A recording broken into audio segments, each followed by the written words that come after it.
I turn back time, look at myself in a mirror, and ask myself, who was I?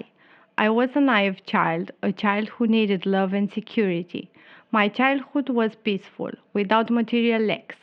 My parents provided everything I needed, but they never showed me love or attention I truly needed and longed for so much. I was always a good, well behaved, obedient child who followed all commands. I was like a remote control car, always guided by someone. I believe that for this reason, at the age of 16, when I met the man of my life, I wanted to create my own family where love would reign. I firmly believed that he was the person who would give me love and attention I was constantly chasing. That's why he was so successful in manipulating me and making me believe that he was always right in everything he said and did. In fact, he wanted me and he had me dependent on him. I can't find a valid enough explanation for the fact that I accepted such toxic behavior. For 12 years, I stayed with the man I believed to be my other half, the man without whom I couldn't see my life, and I was convinced that my life couldn't continue without him. What was he like? I try to remember him now, but my mind has blocked the image and memories of him. He was a somber, serious man with well developed physique and constantly frowning look that made you afraid to say anything to him so as not to disturb him. He always seemed to be dissatisfied with something, especially with me. His soul was like a glacier which I couldn't through even with gestures of love, tenderness, or attention. He never brightened his gaze, and yet I believed him to be perfect. But after 12 years, I realized that I had lived only a lie, and that my life was not at all easy or happy. Looking back, I don't visualize so many beautiful moments of our relationship, not even at the beginning.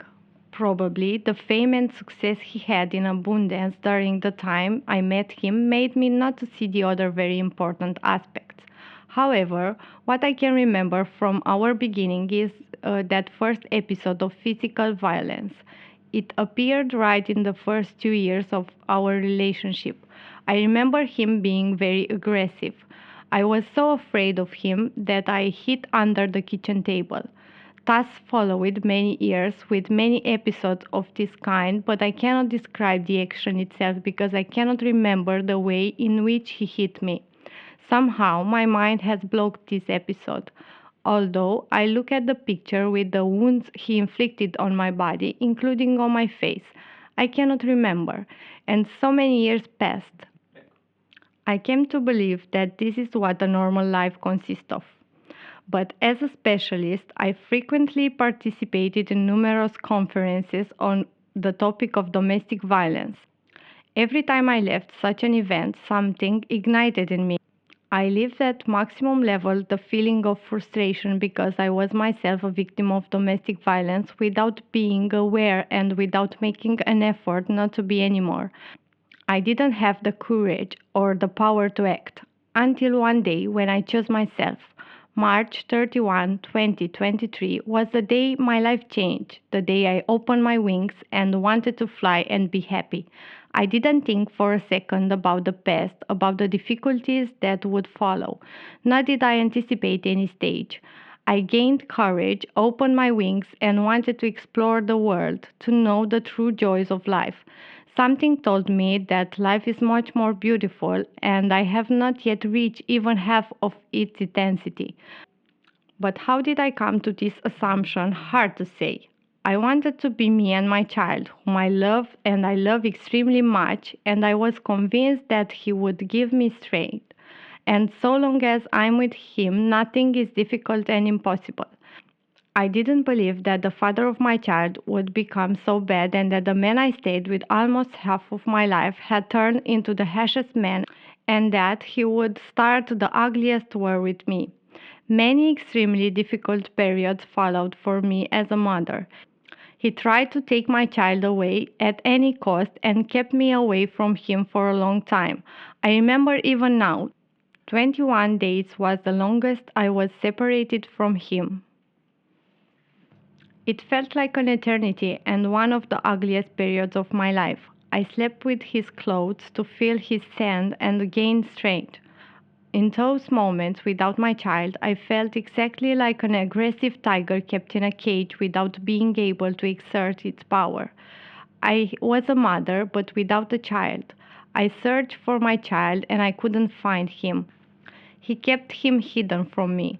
I appealed to all the competent state institutions, but they all shifted responsibilities from one to another. In vain. I was left only with God and prayers. I lived with fear, the fear that I would never see my child again. But deep down, I knew I didn't deserve this. I was afraid that my own child would forget me, that he wouldn't want to see me anymore, or that he wouldn't be angry with me for abandoning him. I was aware that he didn't know the truth, that I was looking for him in every minute of my existence, and that I was struggling like a storm at the windows to see him again. I was a good mother. I often told myself this. I constantly imagined how warmly I would hold my child in my arms. Only he mattered then. There were many episodes when I knew nothing about him, but the reunions were always wonderful. The first Christmas when I wrapped his gifts without his presence, I had hoped that at least he would let me hear his voice, but it wasn't like that. The holiday brought with it a feeling I had never experienced before. I couldn't visualize my own child's face. My mind had gone crazy. My mind couldn't remember my child's face. I repeated to myself, and for a second I froze. I knew nothing about myself. Who? What? Where am I? I felt that he was being forced away from me. I felt that he didn't want this either, and I also knew that he had no choice. But I didn't give up. I bandaged my wounds again and again and managed to win a small battle in a declared war. I managed to reunite with my child after 21 days. 21 days to fire exquisite with tears and sighs. When we reunited, I felt like I was in heaven. I felt like I was seeing him for the first time and that I had given birth to him again. I looked at him and rejoiced in every part of him. Today, we are no longer separated. I am the same devoted and loving mother. We see each other, we hug each other, and we promise that everything will be alright. Although 2 years have accumulated in which I live in chaos, in uncertainty, in fear, in disappointment, in anger, in frustration, and injustice. In just about everything. There are many feelings that I have experienced diverse states, but from all of these I have learned a lot, or extremely much. That experience was the most significant for my life, and I'm convinced that I will never let something like that happen to me again. I learned that I matter and that in difficult times I am my own best friend. I'm convinced that life is preparing a new plan for me soon, that it will change. I am grateful that I was able to learn many things, that I always found my straight, but especially that I accepted the people who left my life, but also those who came. I am sure that I will be happy. I believe and I strongly desire this.